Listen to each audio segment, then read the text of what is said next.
Videos this is anchor Sasikala. మీరు first time మా channel చూస్తున్నట్లయితే వెంటనే సబ్స్క్రైబ్ చేసుకోండి, అలాగే బెల్ ఐకాన్ని యాక్టివేట్ చేసుకోండి. ఇంకా ఆలస్యం చేయకుండా ఈరోజు వీడియోలోకి వెళ్ళిపోదామా? హాయ్ ఫ్రెండ్స్, ఈ వీడియోలో మనం కలలో పెరుగు కనిపిస్తే ఎలాంటి ఫలితాలు ఉంటాయో తెలుసుకుందాము. పెరుగు కలలో కనిపించడం చాలా అంటే చాలా మంచిది. కలలో మీరు పెరుగుని ఊరికే అలా చూస్తున్నట్లుగా కనుక వచ్చినట్లయితే ఇది చాలా మంచి కళ అని చెప్పుకోవచ్చు. సాధారణంగా పాలు పెరుగు అనేవి కళలో చాలా తక్కువ మందికి కనిపిస్తూ ఉంటాయి. మీ లైఫ్లో ఎప్పుడైతే మంచి జరగాలని ఉంటుందో అలాంటి సమయంలోనే మీకు కళలో పాలు పెరుగు కనిపించడం జరుగుతుంది. అయితే కళలో పెరుగు కనిపించడం కూడా చాలా అంటే చాలా శుభప్రదం. స్వప్నశాస్త్రం ప్రకారం సమీప భవిష్యత్తులో మీరు ధనవంతులవుతారని ఈ కలయిక అర్థము. మీరు ఒకవేళ ఉద్యోగం లేని వారైతే త్వరలోనే మీకు మంచి ఉద్యోగం మంచి జీతంతో వస్తుంది. అంతేకాదు, మీరు ఏదైతే సాధించాలని ఎన్ని రోజుల నుంచి అనుకుంటున్నారో అది త్వరలోనే సాధించే రోజు రాబోతుందని, మీ జీవితంలో ఇంకా అన్ని మంచి రోజులు రాబోతున్నాయని, అనారోగ్యంతో ఉన్నవారైతే మీ ఆరోగ్యం బాగుపడి చాలా చక్కటి ఆరోగ్యంతో ఉంటారని కలయిక అర్థము.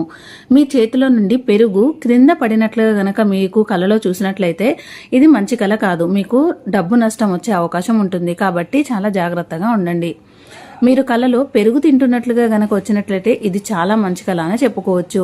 ఇలాంటి కళ వచ్చినప్పుడు మీరు చేసే ప్రయాణాలలో మీకు విజయం కలుగుతుంది. అంతేకాదు, మీరు చేసే అన్ని పనుల్లోనూ మీకు విజయం కలుగుతుంది. మీ ఆరోగ్యం కూడా చాలా బాగుంటుందని కలయిక అర్థము.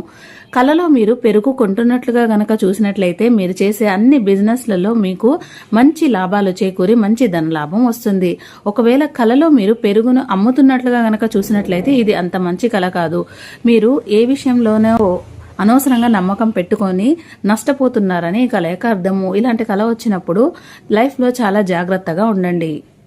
ఒకవేళ మీరు కళలో చెడిపోయిన పెరుగు గానీ లేదా పుల్లగా ఉన్న పెరుగు గానీ లేదా స్మెల్ వస్తున్న పెరుగు గానీ పెరుగు ఏ టేస్ట్ లేకుండా ఉన్న పెరుగు గానీ అలాంటి పెరుగును తింటున్నట్టుగా గనక మీరు కళలో చూసినట్లయితే ఇదైతే కొంచెం మంచి కళ కాదని చెప్పుకోవాలి. మీరు ఏదైనా ప్రాజెక్ట్లో డబ్బు పెట్టుబడి పెట్టినా కానీ లేకపోతే ఏదైనా వర్క్ చేసినా కానీ మీరు ఆశించిన లాభాలు మీకు దొరకవు. అంతేకాదు, డబ్బు కూడా మీకు ఆశించినంతగా రాదు అని ఆ కళకు అర్థం. ఒకవేళ కళలో మీరు పెరుగు పాలు నెయ్యి కలిపిన మిశ్రమాన్ని తింటున్నట్లుగా గనక చూసినట్లయితే ఇది కూడా చాలా మంచి కళ. సాధారణంగా మనము ఇలాంటివి దేవుడికి పంచామృతాలుగా నైవేద్యం పెడుతూ ఉంటాము. కాబట్టి ఇలా పంచామృతాన్ని పెరుగుని పంచామృతంగా తినడం చూసినట్లయితే చాలా అంటే చాలా మంచి కళ.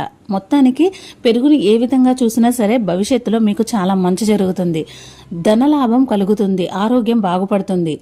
చాలా శుభప్రదంగా ఉంటుంది. తెలుసుకున్నారు కదా పెరుగు ఏ విధంగా కళలో కనిపిస్తే ఎలాంటి ఫలితాలు ఉంటాయని. మళ్ళీ ఇంకొక మంచి వీడియోతో కలుసుకుందాం.